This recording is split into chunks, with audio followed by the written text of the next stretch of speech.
Shabbat Shalom, amigos e amigas ouvintes da Kerlat Shema Israel. Hoje apresentamos os estudos aprofundados sobre a Parashá Devarim, ou seja, a porção da Torá que se encontra em Devarim, Deuteronômio capítulo 1, verso 1, indo até o capítulo 3, verso 22. Devarim é a Parashá de número 44 do ano de 5.784. Sem mais demoras, direto ao ponto, o que está sendo relatado na porção Devarim. O nome da Parashá Devarim significa as palavras e é encontrado em Devarim, Deuteronômio capítulo 1, verso 1. Sefer Devarim, conhecido aqui como o livro de Deuteronômio, é o livro onde encontramos Moisés encorajando o povo do Eterno a seguir em frente, amando o Eterno, sem abandonar os seus mandamentos. No primeiro dia de Shivat, ou seja, 37 dias antes da morte de Moisés, Moisés começa a sua repetição da Torá para os filhos de Israel, revisando os eventos que ocorreram e as leis que foram dadas no curso de sua jornada de 40 anos do Mitzrayim, ou seja, do Egito, até o Sinai, e também rumo à Terra Prometida. Moisés repreendeu o povo por seus hatatim, ou seja, pelos seus pecados, que foram os seus erros e suas falhas contra a Torá. E assim, Moisés seguiu ordenando o povo a guardar a Torá e observar os seus mandamentos na terra que o Eterno está lhes dando como uma herança eterna, a terra para a qual eles irão após a morte de Moisés. Moisés também relembra quando designou juízes e líderes para aliviar o seu fardo de distribuir justiça ao povo e ensinar-lhes a palavra de Deus. Moisés relembrou também a jornada do Sinai através do grande e temível deserto. Relembrou o envio de espiões e a subsequente rejeição do povo à terra prometida, de modo que o Eterno Deus decretou que toda a geração do Êxodo morreria no deserto. Na sequência, Moisés também relatou alguns eventos mais recentes, como, por exemplo, a recusa das nações de Moab e Amon em permitir que os israelitas passassem por seus países. Relembrou as guerras contra os reis emoritas, Sihon e Og. Relembrou também a ocupação de suas terras pelas tribos de Ruben e Gad, e parte da tribo de Menashe de Manassés. Também lemos sobre a mensagem de Moisés ao seu sucessor, Yehoshua ben Nun, ou seja, Josué, que levará o povo para a terra prometida e o liderará nas batalhas por suas conquistas, conforme está registrado na Torá. Não os temais, pois o Eterno, o Senhor, vosso Deus, lutará por vós. Assim sendo, amigos, uma vez cientes do que está acontecendo na Parashá Devarim, sigamos a nossa primeira parte do nosso estudo, denominada Palavras Certeiras. Porém, como de costume, antes de mergulharmos nas profundidades da Parashá Devarim, precisamos explicar as bases criacionais do homem e do mundo. Por que o mundo funciona da maneira que funciona? Acontece que o Eterno, o Deus de Israel, estabelece desde a primeira porção da Torá, ou seja, Gênesis, e também estabelece nas demais literaturas hebraicas e textos rabínicos subsequentes, o seguinte formato criacional. De acordo com o Midrash e também com o que observamos em Bereshit e Gênesis, antes de criar o universo, o Eterno construiu 7 conceitos que permeiam todo o Tanar. O primeiro conceito é a Torá, ou seja, a lei divina. Afinal, o mundo foi criado somente com o propósito de estudar a Torá e cumprir os seus ditames. O segundo conceito é a Teshuvá. A Teshuvá é o retorno ao Eterno. Significa arrependimento, conversão. A Teshuvá foi concebida para manter a existência do mundo. Afinal, um mundo sem Teshuvá, sem retorno ao Eterno, sem arrependimento, pereceria inevitavelmente aos olhos do juízo do Eterno. O terceiro conceito é o Gan Eden. O Gan Eden foi concebido a fim de assegurar um benefício para os tzadikim, ou seja, para os justos, para os íntegros, para os retos. O quarto conceito é o Gehinnom, que é o local de sofrimento e penitência, vulgarmente conhecido aqui como inferno. O Gehinnom, ou seja, o local de penitência, o inferno, foi concebido a fim de dar castigo ao malvado. Quinto conceito, Kissi HaKavod, que é o trono de glória. O trono de glória foi concebido antes do universo a fim de manifestar a Kavod, a glória do Eterno. Sexto conceito, o Beit HaMikdash, que é o lugar onde a Shekinah, ou seja, a divina presença, repousava permanentemente. Portanto, o conceito de Beit HaMikdash, que é a casa específica, o templo específico, foi concebido como uma condição para a criação. Sétimo e último conceito, o nome do Mashiach. O objetivo final da humanidade é chegar aos dias do Mashiach, e esta época é conhecida como a Era Messiânica, ou seja, o Olam Rabá, a Geulah, a redenção. Ou seja, o mundo vindouro. Assim sendo, o nome do Mashiach, do Messias, deveria ser estabelecido antes da iniciação de todas as coisas, conforme está registrado em Mishlei Provérbios capítulo 8. A referência deste padrão está na literatura El Midrash Disse e também está presente nos comentários do Humash Gutenik, porque Deus criou a luz, lá na página 5. Esse Humash é encontrado na internet. Basta você digitar Humash Gutnick, da editora Mayanut. Inclusive, esse é o Humash que comenta sobre Gênesis, sobre Bereshit. E estas criações, ou seja, esses 7 conceitos em particular, são vitais para a humanidade, portanto foram concebidas antes da criação. Estes 7 conceitos representam a base estrutural do roteiro do nosso mundo.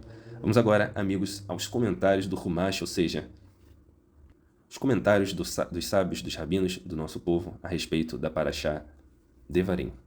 O comentário que utilizaremos é o Humash da editora Sefer a Torá de Moshe, na página 503. Essa página contém os comentários sobre Devarim, Deuteronômio capítulo 1, verso 1. Sigamos agora para os comentários. E estas são as palavras que falou Moisés a todo o povo de Israel. O Midrash, em Yalkut 788, pergunta: somente estas palavras são as que Moisés falou ao povo de Israel? Desde o Êxodo até aqui, o Mashiach, o profeta Moshe, o ungido Moshe, não deixou de falar continuamente. Estas palavras, explica o Midrash, são palavras de admoestação e repreensão. Antes de morrer, Moisés lembrou uma vez mais aos israelitas erros e faltas do passado para impedi-los de repetirem os mesmos. As palavras de Moshe se sucedem com simplicidade e magnitude, singeleza e magnificência, beleza e amor. Mas em todas se nota a severa expressão de um pai que admoesta seus filhos. Os rabinos do Talmud dizem: sempre que o Tanar, ou seja, a Bíblia, menciona a palavra Devarim ou suas diferentes flexões, como Divrei e outras, imediatamente depois encontramos Torreha, isto é, uma admoestação, uma correção ou uma repreensão. O verdadeiro significado de Torreha não é de modo algum reprovação, estrita reprovação, mas, ao contrário, correção. Quer dizer, a Torreha não tem sentido estritamente negativo, mas unicamente positivo. Não significa rebaixar até o mal, mas elevar até o bem, ou seja, converter o mal em bem. Ou seja, promover o Tikkun Olam, a reparação dos mundos, conforme trouxemos em outras parashot. A Torreha se expressa em uma mitzvah, ou seja, um preceito especial. Rochear Torriá et amitecha, ou seja, repreenderás o teu companheiro. E esta é a mitzvah, ou seja, o preceito que Moisés realizou em seus últimos dias. A respeito do deserto. Enquanto Moisés fazia a repreensão, cada um dos nomes citados dos lugares fez recordar os principais erros do povo israelita. No deserto e defronte do mar do fim, do Mar Vermelho, lembram quando o povo queria voltar ao Mitzrayim, ao Egito? Por sua vez, a expressão na planície recorda o Hatat, o pecado do povo, com as midianitas. A palavra Paran relembra o informe relatório dos espias. Tofel e Labão são palavras, Tofel e Labão são palavras que se associam à ideia do man, ou seja, do maná, em relação ao qual também pecaram. Hatzerot relembra a rebeldia de Coré, ou seja, de Korah, e Dizahab, o Hatat, o pecado do bezerro de ouro. Neste simples versículo, vemos contidos alguns dos acontecimentos transcendentais da história do povo hebreu no deserto, sem que fosse necessário expor os seus hatatim, os seus pecados, apenas somente algumas referências a eles. Então, amigos, após lermos os comentários do Humash da editora Sefer, a Torá de Moshe, fica evidente, fica palpável a falta que faz um amigo, um repreensor de verdade. Uma pessoa que repreenda de forma exata na hora certa. Vamos ler alguns versículos para nos ajudar a reconhecer um bom amigo, segundo a Torá, segundo a lei divina. E lembremos também que na ausência deste agente nas nossas vidas, sejamos nós o bom amigo de alguém. Sejamos nós os portadores das palavras certeiras. Sejamos nós os portadores daquela repreensão que vai desviar uma alma, uma vida do Guerrinom. O primeiro texto está em Salmos, capítulo 141, verso 5, onde o salmista diz que um homem tzadik, ou seja, um homem justo, íntegro, reto, me atinja com bondade e me repreenda, que o óleo da unção da minha cabeça não desvie a minha cabeça, não se desvie da minha cabeça, porque enquanto eu estiver clamando, será contra a impiedade. Próximo texto, Mishlei Provérbios, capítulo 27, verso 6. Fiéis são as feridas feitas pelo que ama, ou seja, por um amigo, Mas os beijos do inimigo são enganosos. Beijos nesse contexto é saudações. Até a saudação de uma pessoa que nos odeia, de um inimigo, é enganosa. Próximo texto, Lucas capítulo 17, verso 3. Olhai por vós mesmos, e se o teu irmão pecar contra ti, repreende-o, e, se ele se arrepender, perdoa-lhe. Ou seja, a Torá cria situações condicionais, não incondicionais, como alguns creem. Não se ama indefinidamente, não se perdoa indefinidamente. Todas as relações humanas devem ser guiadas pela Torá. E a Torá inspira equilíbrio. A pessoa que deixa passar tudo, que ama a todos, que perdoa tudo, tem carências, inconsistências emocionais seríssimas. E logo ela vai arrumar um problema para si e para as pessoas à sua volta. E sem demora ela corre o risco de ser um agente do adverso. Temos que diariamente aprender os limites impostos pela Torá nas relações humanas. Próximo texto, Romanos, carta de Shel HaShaliach, ou seja, de Paulo, o emissário, para os Netzarim, para os nazarenos de Roma, capítulo 15, verso 14. Eu próprio, meus irmãos, certo estou a respeito de vós, que vós mesmos estáis cheios de bondade, cheios de todo o conhecimento, podendo, assim, repreender e admoestar-vos uns aos outros. Ou seja, o padrão imposto por Shel HaShaliach, antes de uma pessoa repreender ou admoestar outra, é estar cheio de bondade e conhecimento, ou seja, ter conhecimento de causa. Por quê? Porque muitas pessoas aproveitam o momento da repreensão para misturar as coisas, para externalizar aquilo que há de ruim dentro delas, aquilo que há de revolta. E a Torá estabelece o parâmetro. Isso deve ser feito somente com bondade e com conhecimento. Afinal, como está registrado em Mishlei Provérbios 11, capítulo 30, o fruto da retidão é árvore de vida, e aquele que conquista vidas, ou seja, aquele que conquista almas, é sábio. Ou seja, amigos, as palavras certeiras que dão o título dessa nossa primeira parte do nosso estudo não são proferidas de qualquer maneira. A admoestação, a repreensão, não deve ser feita com ódio, com falta de conhecimento, sem bondade, sem kavaná, ou seja, sem a intenção, sem o desejo adequado diante do Eterno. As palavras certeiras só podem ser ditas com a intenção correta. E conforme explicado nos versículos acima, as palavras certeiras seguem o padrão da Torá. Então, sempre que abrirmos a nossa boca, temos que nos lembrar qual é a fonte de todo bom discurso. Assim sendo, amigos, vamos agora à parte 2 do nosso estudo, cujo título é Para onde a sabedoria e a palavra certeira conduzem. No contexto da Parashá de hoje, a Parashá Devarim, a palavra certeira conduziria o povo à terra prometida. E no nosso contexto, nos dias atuais, ou seja, nos últimos dias, no Aharit Hayamim, as palavras certeiras conduzirão a Geulah. Ou seja, as palavras certeiras conduzirão os eleitos do Eterno rumo à redenção. Nos últimos dias, no Aharit Hayamim, a voz de Moshe, ou seja, a voz de Moisés, a propagação da Torá vai ser cada vez mais exposta e mais presente e cada vez mais recepcionada e recebida pelos eleitos. Mas antes da chegada do fatídico dia, antes da chegada da redenção, os filhos da luz terão trabalhado muito, terão se esforçado muito para apressar a redenção. Essa antecipação da redenção traz responsabilidades específicas, conforme está registrado em Mateus capítulo 24, verso 22.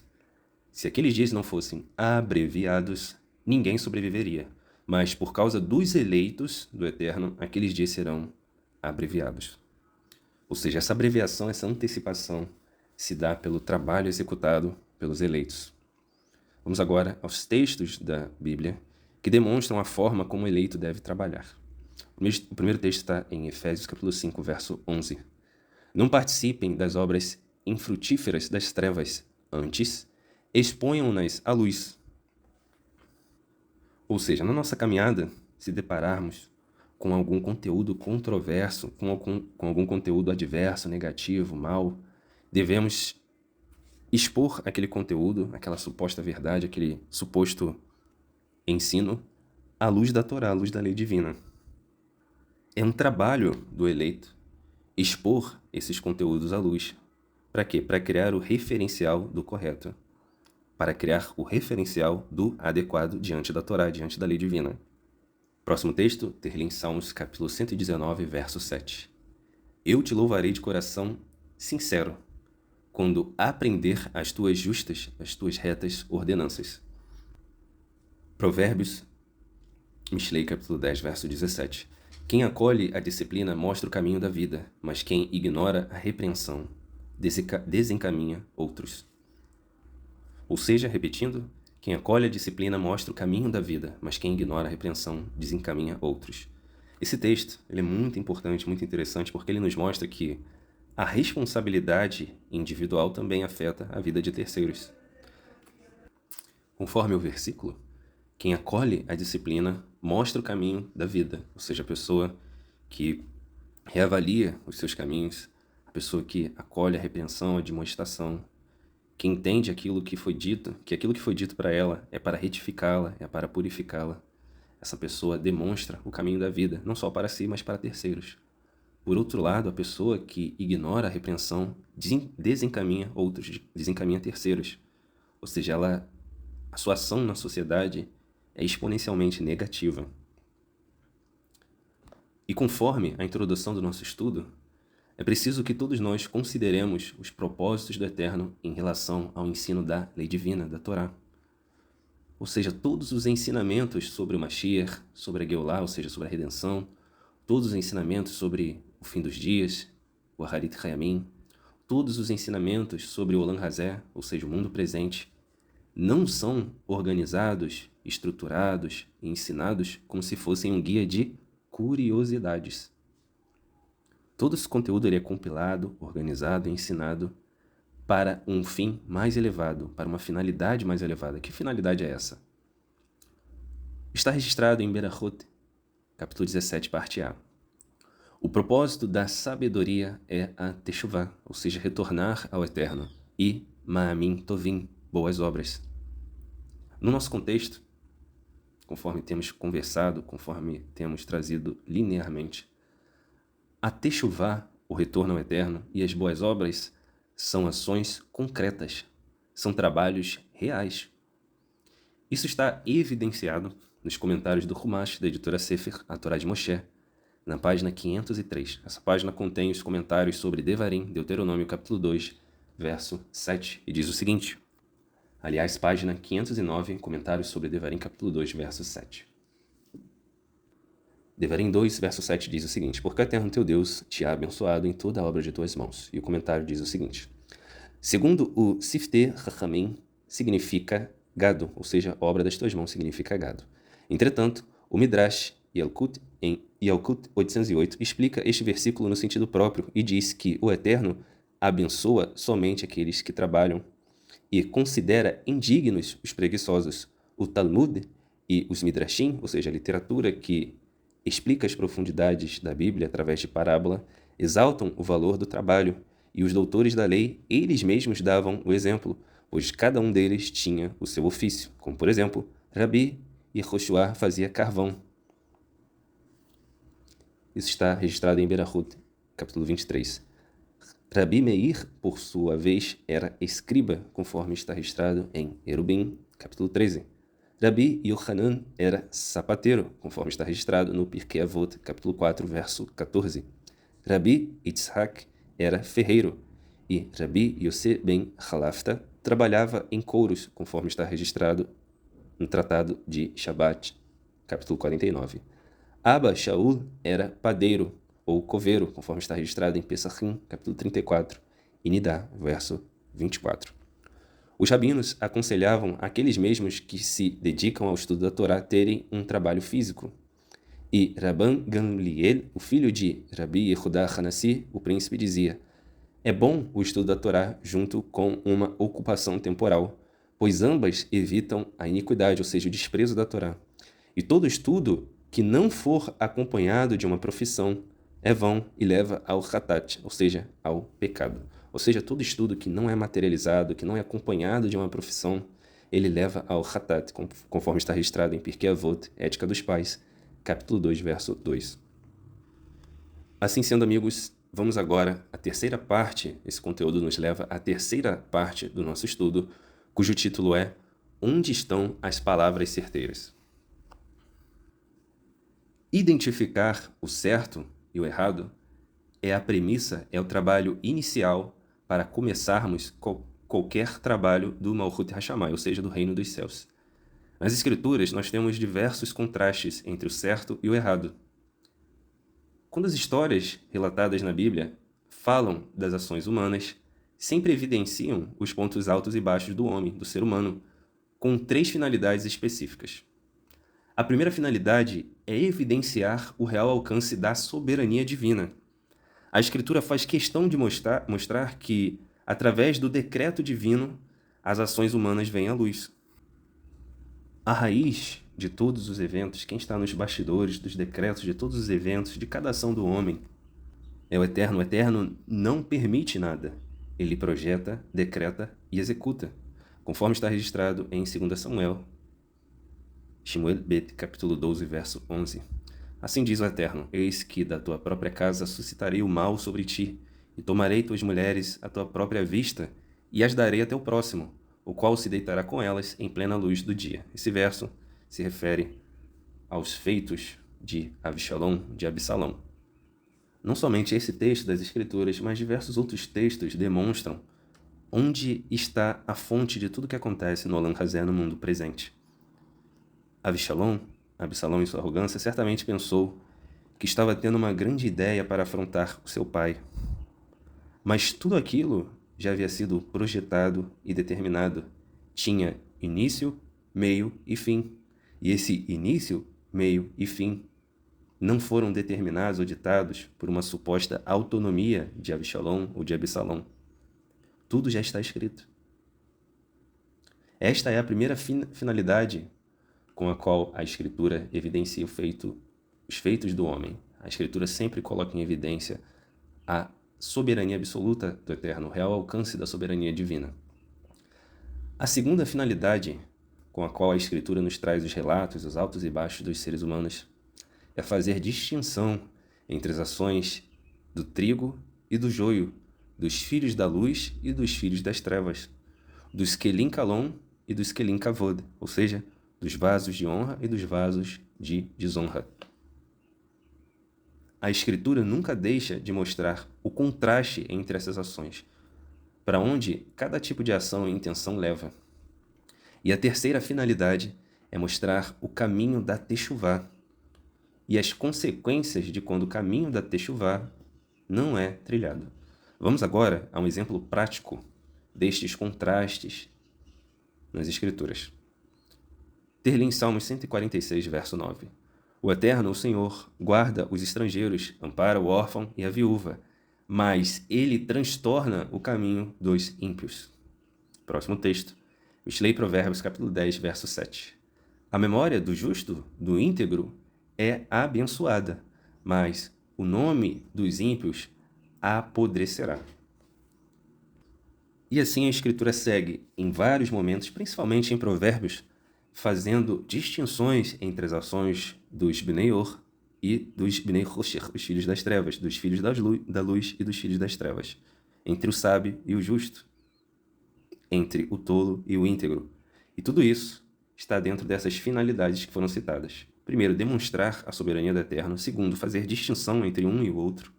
E terceiro, mostrar o caminho da Teshuvá, o caminho que funciona dentro da Teshuvá. Existe um texto em Lucas capítulo 14, 28, onde nós podemos aprender a construir estas palavras certeiras, ou seja, a distinguir o momento certo, a forma certa da repreensão. E ele está em Lucas capítulo 14, verso 28. O Mashiach Yeshua nos diz o seguinte: se um de vocês quer construir uma torre, primeiro senta e calcula quanto vai custar, para ver se o dinheiro será suficiente. Se não fizer isso, a pessoa consegue colocar os alicerces, mas não pode terminar a construção. E então, todos os que virem o que aconteceu irão caçoar desta pessoa, dizendo: este homem, esta pessoa, começou a construir, mas não pôde terminar. Esse texto está em Lucas, capítulo 14, verso 28. E trazendo para a nossa paraxá, para o nosso contexto, será que sabemos por que o Mashiach cita a construção de uma torre? Certamente nós já se deparamos com o seguinte versículo no Ketuvim Netzarim, ou seja, nas Boas Novas, nos Escritos Nazarenos. O versículo que está em Mordecai, Marcos, capítulo 6, verso 3, que diz o seguinte: não é este o carpinteiro, filho de Maria, irmão de Tiago, José, Judas e Simão? Ou seja, Miriam, Yaakov, Yosef, Judá e Shimon? E não convivem conosco suas irmãs? Ou seja, os parentes de Yeshua estavam ali no seio da sociedade, eram conhecidos por todos. E o versículo ele começa dizendo assim: não é este o carpinteiro? Acontece, amigos, que esta palavra traduzida como carpinteiro, no original, é tecton. O Mashiach Yeshua era um tecton, traduzido aqui como carpinteiro. Mas, na verdade, a palavra grega tecton era usada para descrever uma pessoa capaz de construir diversas coisas. Vamos observar a definição da palavra tecton. Tecton é uma palavra grega que significa construtor e que deu origem à palavra arquiteto. A palavra arquiteto vem da junção de arqui, chefe, e tecton, construtor, significando chefe de construção. O tecton era um profissional com diversas habilidades, que incluíam desenho, artes, física e acústica. Ele podia projetar e construir casas, templos, pontes e navios. A palavra tecton vem do proto-indo-europeu tex, que significa fazer ou tecer. Então, amigos, nesse contexto, a torre ao qual o Mashiach faz alusão significa um patamar elevado, ou seja, um patamar onde se pode ver o horizonte, principalmente naquele contexto do primeiro século, onde as ameaças eram muitas, ou ainda no contexto agrícola também. A torre era um local para vigiar a plantação. E ainda nesse contexto, sobre esse mesmo verso, o que significaria terminar a construção? Sentar, avaliar os recursos, lançar alicerces e terminar a construção significa se empenhar no início, no meio e no fim. Lembremos sempre que somos a imagem e a semelhança do Eterno. E o Eterno é o projetista, o arquiteto, o maestro por excelência. E ele não deixa nada incompleto, inconcluso. Não existe, por parte do Eterno, feitos pela metade. O Eterno não recolhe parâmetros conosco para agir. Tudo já está projetado e acontecerá da maneira como ele projetou. Sobre essa questão, existe um texto em Yeshayahu, Isaías, capítulo 5, verso 20, que diz o seguinte: ai dos que chamam o mal de bem e o bem de mal, que dizem que as trevas são luz e as luzes são trevas. Ai dos que afirmam que o amargo é doce e o doce é amargo. Ou seja, amigos, temos que aprender a discernir as pessoas, os ímpetos, as motivações e os assuntos. Só é possível contribuir com palavras certeiras às pessoas que conseguirão fazer esta distinção. O texto nos diz, em outras palavras, ai daqueles que tentam perverter a realidade com narrativas tortas sobre a essência das coisas. E qual é o contrário desse comportamento? É reconhecer a realidade, é bendizer o Eterno, reconhecer que Ele é o feitor, o planejador, o intencionador de todas as coisas. Não estamos no controle de nada. Seremos responsabilizados pelos nossos feitos, pelas nossas omissões, pelas nossas leniências, obviamente. Mas nada disso esvazia o elemento principal que é trazido nas Escrituras, que o Eterno é o Criador de todas as coisas, o intencionador de todas as coisas. Conforme já foi dito, porque dele, por ele e para ele são todas as coisas. Todas as coisas partem do Eterno e fatalmente convergem para o Eterno. E isso, amigos, nos leva à parte 4 do nosso estudo, cujo título é Protegendo o Nosso Tempo de Vida. Na paraxá de hoje, ou seja, na paraxá Devarim, nós vemos Moisés relembrando ao povo diversos eventos que ocorreram durante a jornada no deserto. E para fazermos uso das palavras certeiras, as palavras que Moisés dirigiu ao povo de admoestação, de repreensão, para chegarmos a Geulah, para chegarmos à redenção, para aprendermos sobre a Escritura adequadamente, todos nós temos que aprender a otimizar o nosso tempo. Hoje nós vivemos em uma época que todos brigam pelo nosso tempo. As instituições, os mercados, as farmácias, as empresas, todos buscam o nosso engajamento e a nossa produtividade. Todos estão buscando os nossos recursos. Todos procuram se alimentar da nossa criatividade, da nossa disponibilidade. Porém, o servo do Eterno não perde de vista a sua missão no mundo. Ele não se desvia nem para a direita, nem para a esquerda.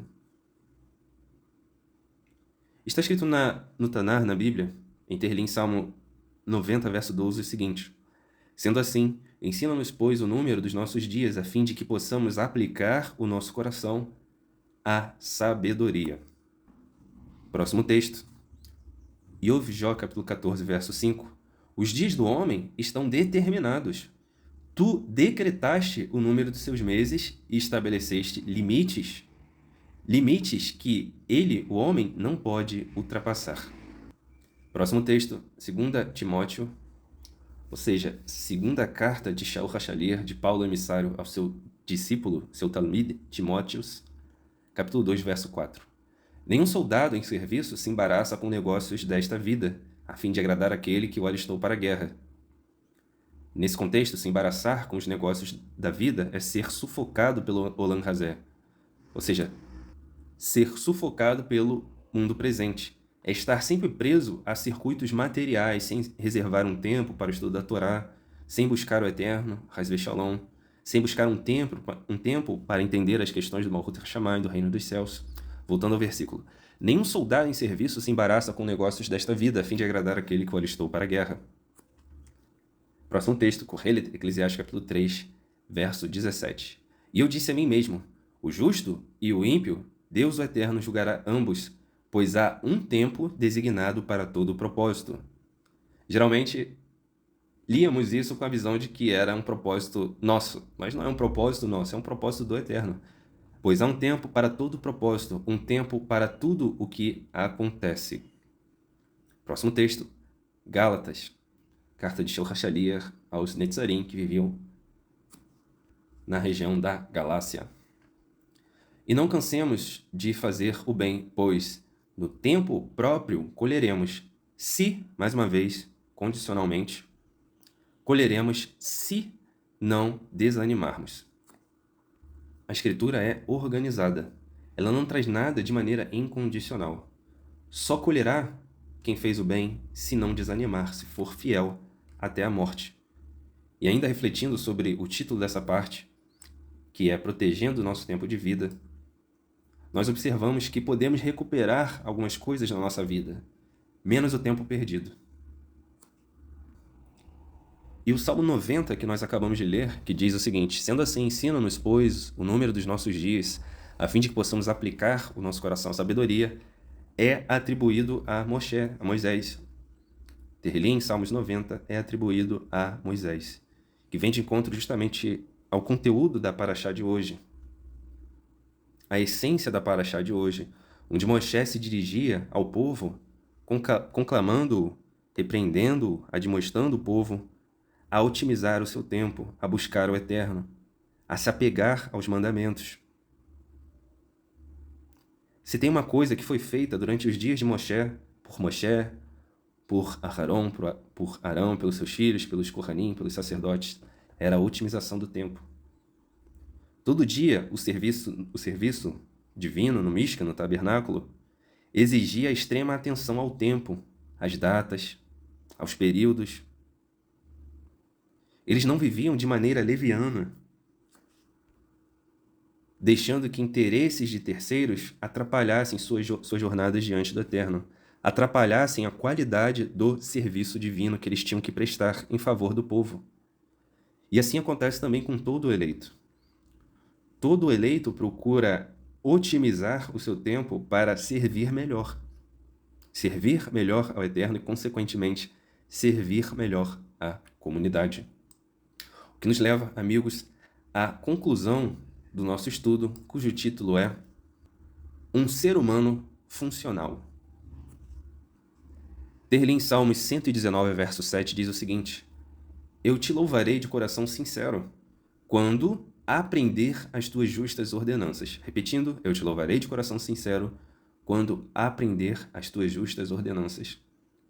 Ou seja, há outra questão condicional para nos apresentarmos diante do Eterno, para louvarmos o Eterno com sinceridade, que é aprender as ordenanças, os mandamentos.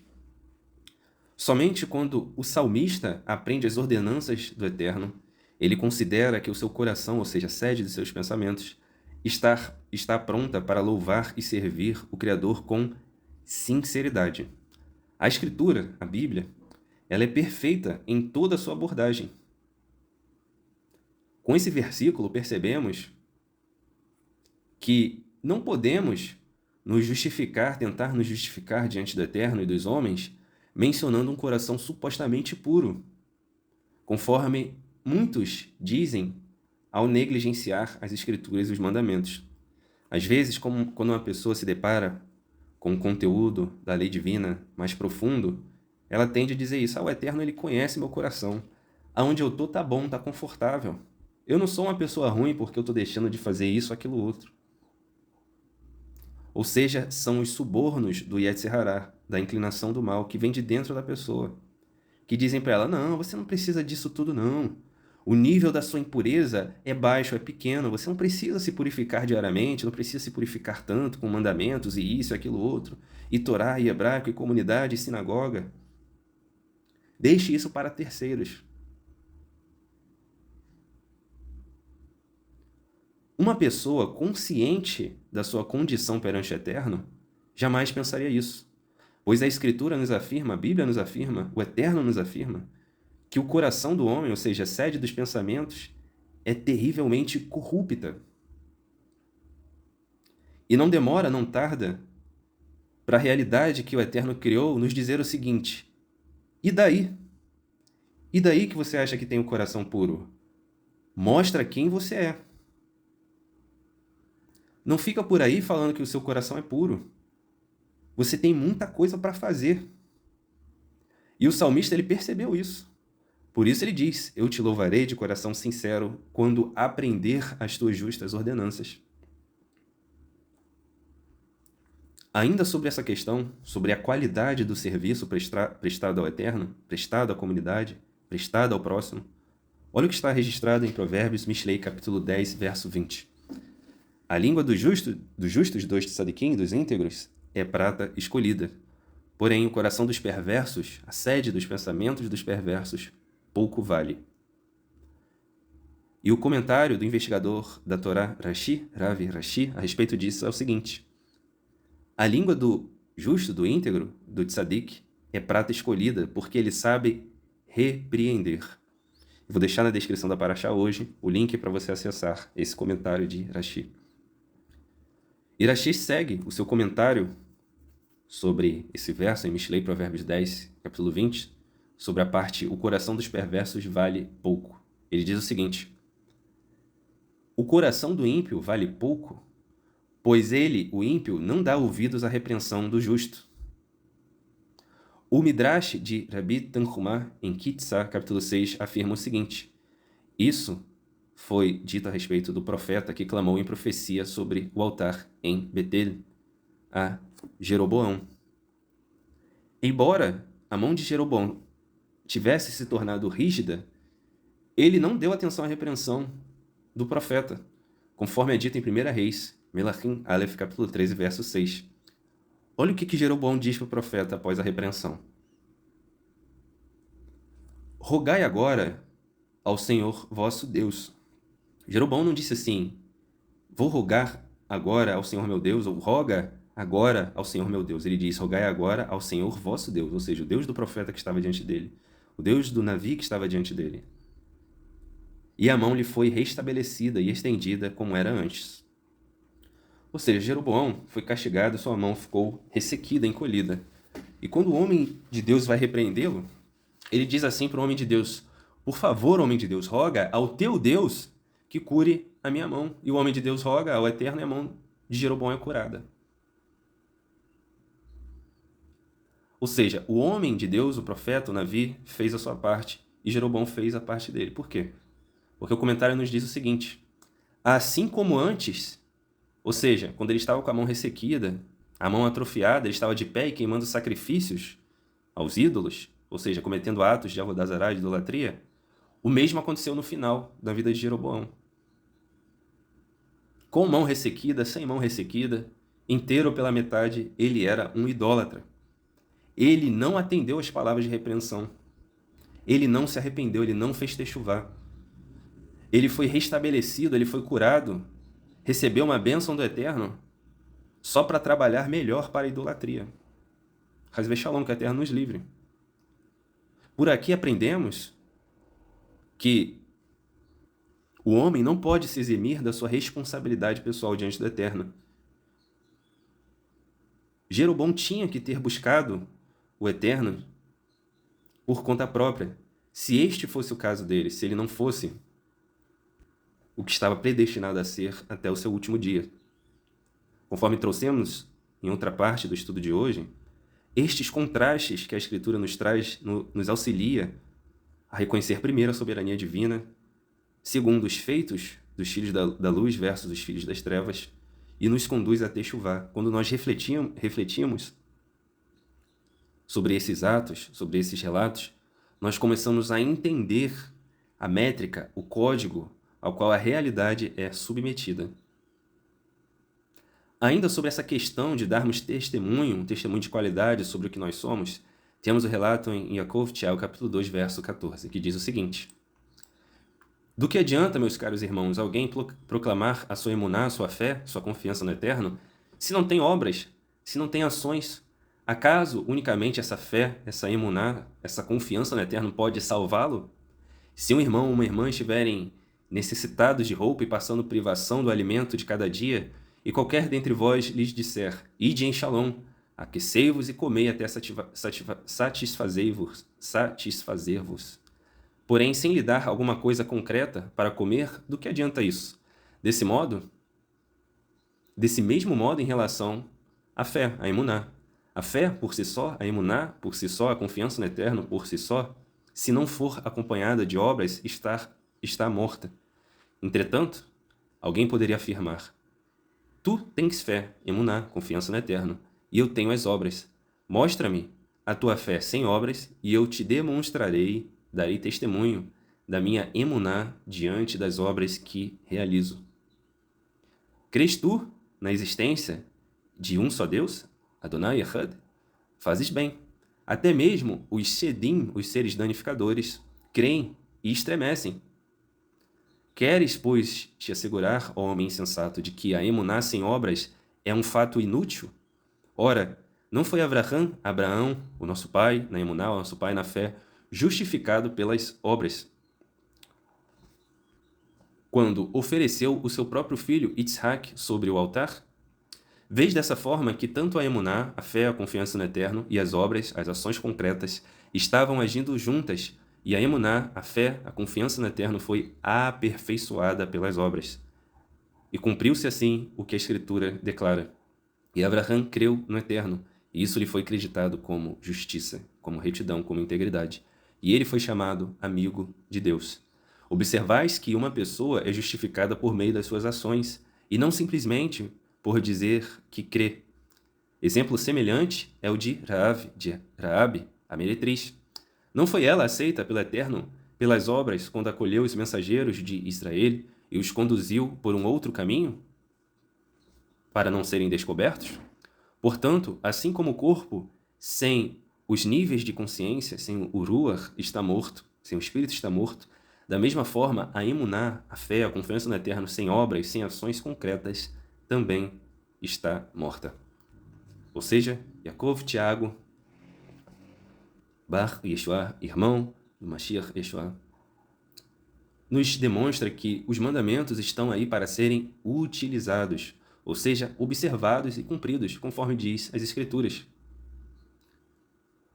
Em Mishlei Provérbios, capítulo 4, verso 3, está escrito o seguinte: apegue-se firmemente à disciplina, à instrução, no original Mussar, e não a solte, guarde-a, pois ela é a sua vida, em algumas versões, pois disto depende a sua vida. E também o próprio Yaakov Bar Yeshua, livro de Tiago, capítulo 1, verso 22, registra o seguinte: sejam praticantes da palavra e não apenas ouvintes, enganando-se a si mesmos. Por que Yaakov, por que Tiago fala enganando-se a si mesmos? Porque o Yetzer Hará, a inclinação para o adverso, que todos nós temos dentro de nós, tenta esvaziar a importância do nosso trabalho. O Yetzer Hará, a inclinação para o mal, para o adverso, nos conduz a um estado menos produtivo possível em relação à Torá. Todos nós temos que nos apegar ao Yetzer Hatov, ou seja, a inclinação para o bem, que também está dentro de nós. Nós temos que subjugar o nosso corpo com disciplina, tal qual nos contam os nossos sábios no episódio que Moisés bateu na pedra para ela gerar água. A água é uma representação da Torá. E bater na pedra significa submeter o corpo à disciplina. Alguns poderiam dizer, verdade, mas Moisés foi repreendido por esse ato. Sim.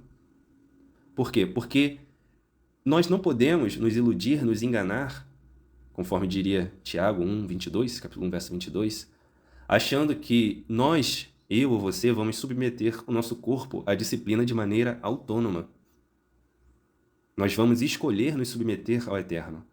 Todos nós, todos os filhos da luz, temos que nos submeter diariamente ao Eterno e clamar diariamente para que Ele nos aproxime primeiro dEle, para que assim possamos conhecê-lo e nos dirigir aos seus mandamentos. Muitos se dirigem avidamente aos mandamentos, aos estudos da Torá, sem reconhecer essa realidade primeira em suas vidas. Tudo começa no relacionamento com o Eterno, o relacionamento pessoal e intransferível de um Deus que está, sim, disponível. Deus não está indisponível, alheio. Deus não abandonou a sua criação. Ele é um Deus disponível. E Ele está próximo de nós. E temos que utilizar o tempo oportuno, o tempo propício para esse encontro, para trabalharmos nossas vidas, nossos corações, nossas mentes, para que possamos estar dignos desse encontro. O padrão da Torá de revelação divina, de encontro com o Eterno, de encontro com experiências transcendentais, é sempre o trabalho. Olhe, por exemplo, a vida de Gidon, ou seja, de Gideão. O que ele estava fazendo quando o Eterno se revelou a ele? Quando o Eterno conclamou uma missão específica de libertação do povo? E tantos outros personagens nas Escrituras, eles nunca estavam parados à toa. Todos estavam ali humildemente caminhando diante da presença do Eterno, fazendo a sua parte. E esse foi o estudo da nossa Parashá de hoje, a Parashá Devarim. Não esqueça de consultar a descrição desta Parashá na plataforma que você estiver ouvindo esse podcast. A gente vai colocar aqui os links para outros artigos, para outros conteúdos fundamentais, como, por exemplo, a Ribonut Shel Elohim, a soberania divina. Estamos também confeccionando já em fase avançada um artigo que responde às perguntas: somos messiânicos? Esse artigo já está na nona parte e eu vou colocar o link aqui individualmente na descrição. Não deixe de nos acompanhar nas plataformas, estamos no Facebook, no Instagram, no YouTube, no Apple Podcasts, no Deezer Music, no Spotify, no Amazon Music também. E estamos com um projeto de arrecadação de fundos para locação de um local físico para ali estabelecermos nossa sinagoga, a princípio na Baixada Fluminense, no Rio de Janeiro. O link da vaquinha está nas plataformas do Facebook. E caso você tenha alguma dúvida, caso você tenha alguma pergunta, algum questionamento ou contribuição sobre esse Parashot, sobre qualquer outro assunto, não hesite em nos contactar. Pode ser aqui pelos comentários ou pelas nossas outras plataformas via direct. Você pode nos mandar uma mensagem que responderemos prontamente. Shalom, shalom, amigos. Lehitraot.